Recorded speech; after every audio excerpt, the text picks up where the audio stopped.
So I was going to introduce this one because you've been hogging the mic the last couple of times. Go ahead. This is what are the benefits of eating healthy? And we've coached hundreds of clients, both men and women. And so we have a number of things that we can tell you that we have seen as what we call scale victories and non-scale victories. Right, Ken? Yeah. Non-scale victories. I did that.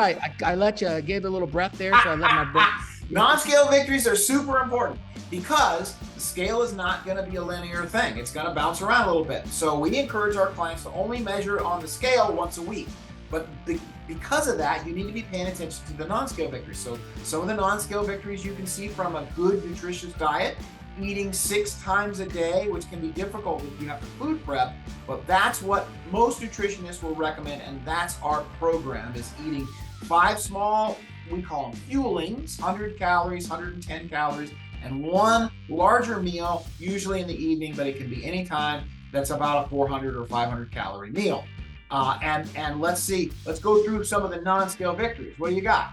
Okay, so one of the first non-scale victories that we see is their hunger dissipates. It usually takes about 2 or 3 days, but they get way less hungry, and they notice they can we stretch it out from like 2 hours apart to 3 hours apart, and we give them some options, some things to do to make it easier. And then another one I would say before you move on, listen, the reason that happens is because we've got our clients in a light fat burning mode. We're keeping their calories, the grams of carbs below 100 grams.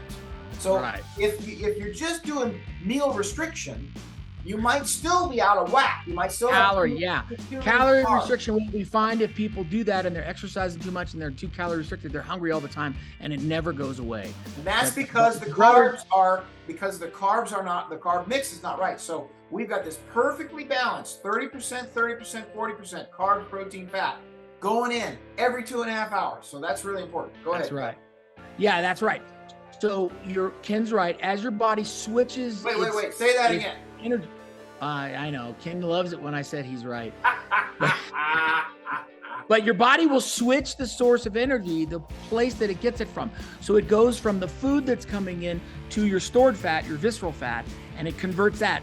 At some point, when you keep about 3 days in, when you keep your carb count between 80 and 100 grams, your body then, after about 2 or 3 days, has depleted the carbs that were stored, and now it's getting into this visceral fat so that it can use that as energy. And so people right away notice, man, I'm sleeping better. I've got a whole bunch of energy. Right. Man, my hunger has just gone away. What's going on? They have to actually set an alarm to remember to eat.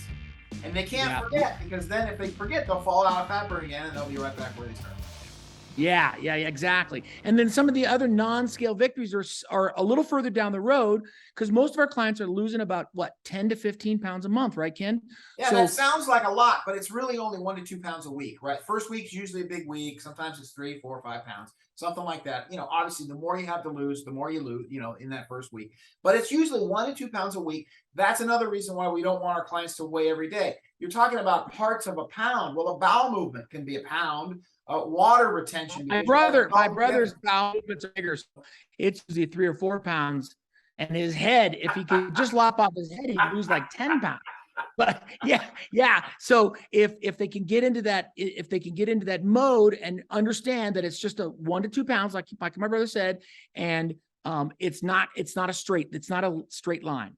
So some days it's a little up, some days it's a little down. So we really do encourage them. It's super encouraging when you weigh every day, when you're losing every day, but when you're, even if it's 1/10 of a pound, but when you're not, it can be and especially if your mindset is not right. If you're thinking about this as a diet and you're just holding your breath, then you weigh every day, and then you weigh and you have a day that maybe the weight doesn't go down, or maybe it goes up a little bit. You're super discouraged because you're not doing it kind of for the right reasons. What we find is you really need to get the 6 inches between your head squared away. And this is a lifestyle you're adopting. It's not a diet, right? But one of the first things that you see after the weight stops moving is you see the inches change, right? That's a little slower, but the inches. So we have our clients measure 3 different ways. They take pictures of themselves. They take measurements wherever. The most important measurement is around your belly. And there's a couple of particular ones, one for men and one for women. That's a good indicator of cardiovascular health and that kind of thing. So you definitely want to do that. And then weighing every day, of course, that's going to change the fastest.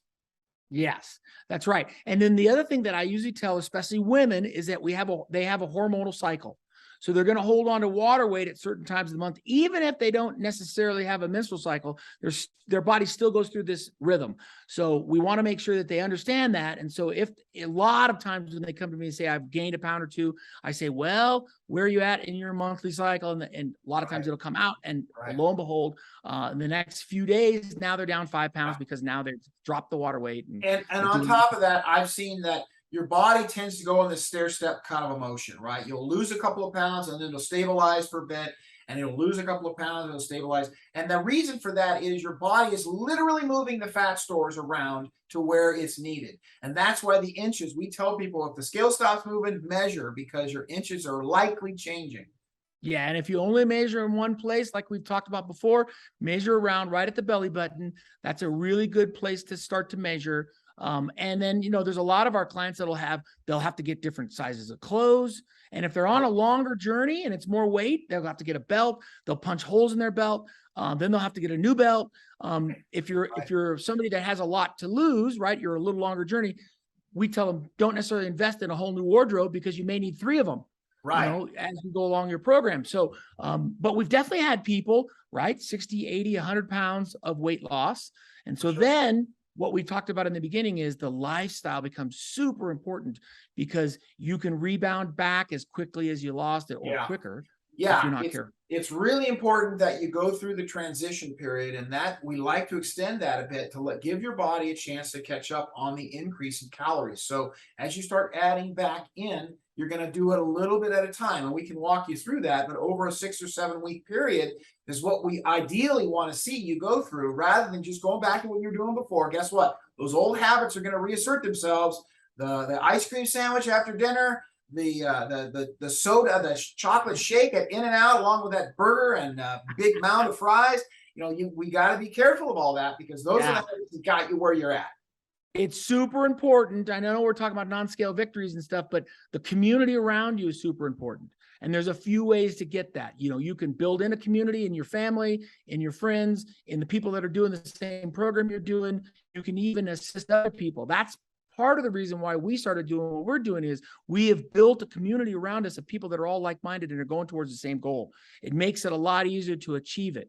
Yeah. But when we get back to these non-scale victories, things like I just had one of our clients say the other day, they were anxious to go on a flight because they wanted to get in the seat and not be squished into the airplane seat. Yeah. Like sure. That's a big, for some people, or get a belt extender, right? Right. Big deal, right? How about bending down on the floorboard and picking up a coin or a pin, that's something that fell on the floor, because in the past they couldn't do that. Yeah, for sure. Those are big non-scale victories. Obviously, different pants sizes, ring sizes, lots of things like that that you'll see along the way. And it's important that we celebrate those, what we call non-scale victories, because what you look for, you get more of. That's really, really key, right? So you want to continue to celebrate any success along the way. That whole process is going to continue to keep you motivated to keep making these positive choices for life. And if you want to know more about what this program is, Kevin's not going to help you. You got to call me. ClarHealth.com. ClarHealth.com, baby. Bistro Brothers will help you out. We've helped hundreds of, thousands, I dare say thousands of people at this point. And it's super repeatable. You know what, Ken? The only people that aren't successful is who? The people that don't do it. Yeah, they usually quit, or they just can't stick with it. And again, maybe it's a mentality thing, right? Maybe they just aren't in the right frame of mind, because you do need to be ready. You need to be committed to making it. I just had a client a couple of days ago say the only thing that he's disappointed about the program, guess what it was? He didn't start soon enough. Earlier. Yeah, he didn't start soon enough. And so listen, don't wait. All you got to do is go to ClarHealth.com, fill out quick health assessment. It probably won't take you more than 5 Click minutes. on the one that says Musclehead Kev. It'll come right to me. I'll be your daddy. I'll help you. We'll get you on the phone, one or both of us, whoever you want to talk to. We're both happy to help. And hey, we always need a guest chef or two, or somebody that we can walk through something with. So, hit us up. We're here to help you. Yeah, we're here to serve. Yeah, exactly. All right, Brothers Bistro. Out. Try it again. Ready? Brothers Bistro. You gotta raise it up. You gotta raise it up so you can see it. Yeah, there you go. Ready? Okay. Brothers Bistro. Damn it. Brothers Bistro. Out.